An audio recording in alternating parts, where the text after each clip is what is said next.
महाराज की जय।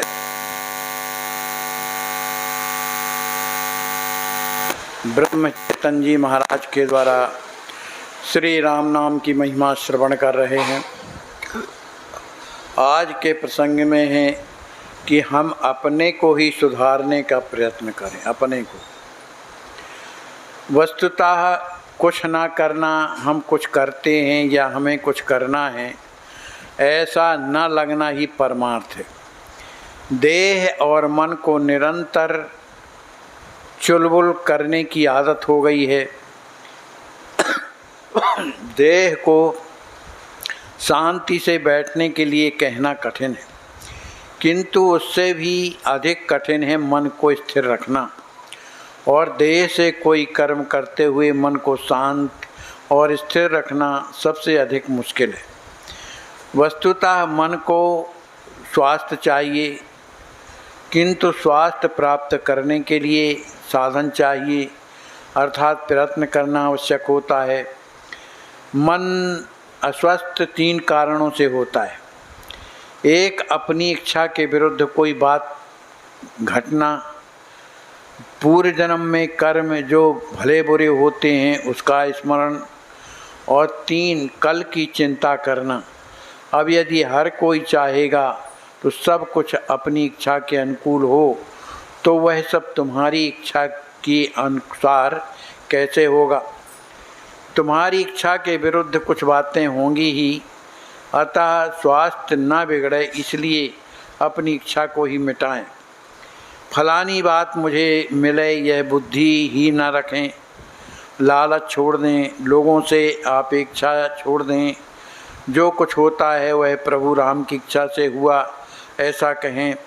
हर बात प्रभु राम ने की, ऐसा कहने का अर्थ है भगवान के अनुसंधान में नित्य रहना।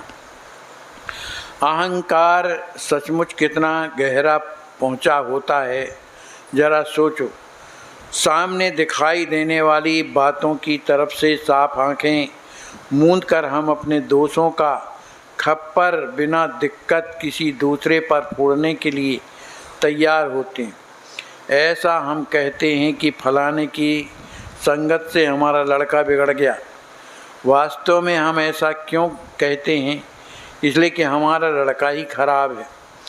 यह हमसे कहा नहीं जाता, यह कहने में हमें शर्म आती है, इसलिए हम दूसरे के लड़के को बुरा कहते हैं।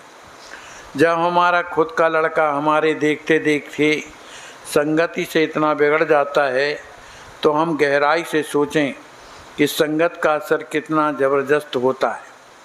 संगति का असर यदि इतना होगा तो फिर संत की संगत से रहते हुए हम में सुधार क्यों नहीं दिखाई देता? फिर संत की संगत में हमें निश्चिंत सुधारना चाहिए, लेकिन ऐसा नहीं होता। तो फिर रुकावट कहाँ होती है? इसका कारण है कि असल में हम अपने को सुधारने का प्रयत्न ही नहीं करते। हम वास्तव में सब जानते हैं, किंतु प्रयत्न करना नहीं चाहते। वासना के जाल से बाहर निकलने का प्रयत्न ही नहीं करते। अतः हम वासनाओं में ही जन्म लेते हैं और वासनाओं में ही हमारा अंत होता है। अब इसके लिए एक ही निश्चिंत उपाय है, वह है भगवान को अनन्य भाव से शरण में जाना।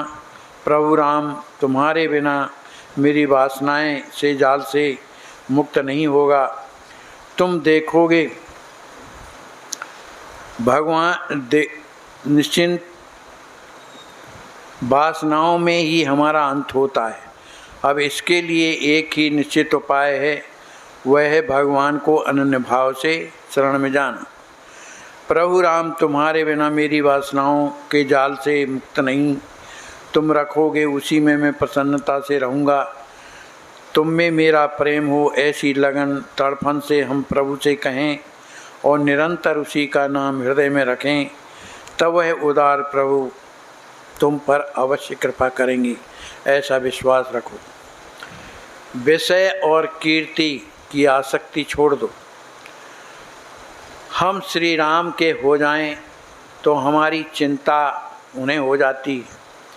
हमारे राम के होने में हम ही अड़चन में होते हैं। हम मूलतः विषय और सांसारिक बातों में रुचि रखते हैं, तब तो यह स्वाभाविक ही होता है कि एक विशेष बात में आसक्ति रखें जो दूसरों में विरक्त हो। नौकरी के समय पर पत्नी बच्चों को छोड़कर काम पर जाते हैं या नहीं, तो फिर साधना करते वक्त पत्नी बच्चे बाधा क्यों होते? ऐसा बहाना क्यों करते हो?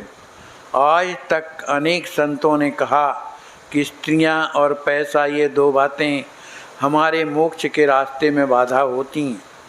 इस पर कुछ लोग पूछ सकते हैं कि फिर इन चीज़ों को पैदा ही क्यों किया?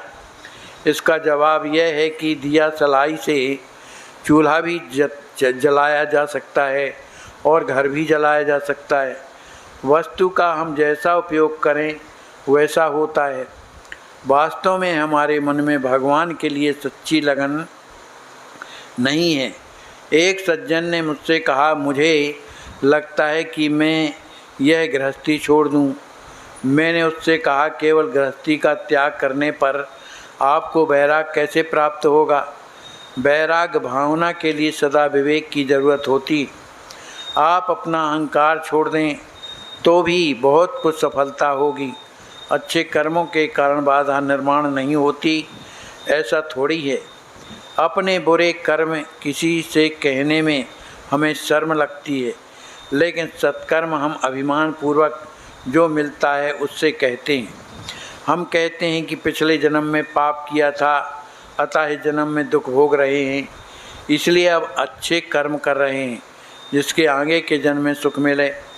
यानी यह तो जन्म मरण के फेरे से छूटने के बजाय और भी उलझ जाना है। दुष्कर्म के कारण पश्चाताप हो तो एक बार क्यों ना हो कि भगवान की याद आएगी, लेकिन सत्कर्म का अहंकार अच्छे आदमी को भी कहाँ से कहाँ ले जाता है, उसको उसे पता नहीं लगता। राजा भी सही मार्ग दिखाने के लिए अपने साथ एक भला आदमी रखता है। भगवान ने भी उद्धव को सत्संग समागम करो ऐसा कहा था। इससे अधिक अच्छा प्रमाण क्या उपलब्ध हो सकता है? कड़वा करेला खाने पर कड़वाहट का ही अनुभव आएगा। जीभ कड़वाहट की ही रुचि का अनुभव करेगी। फिर जीवन विषय अनुभव से मधुर अर्थात सफल या मोक्षदायी कैसे होगा?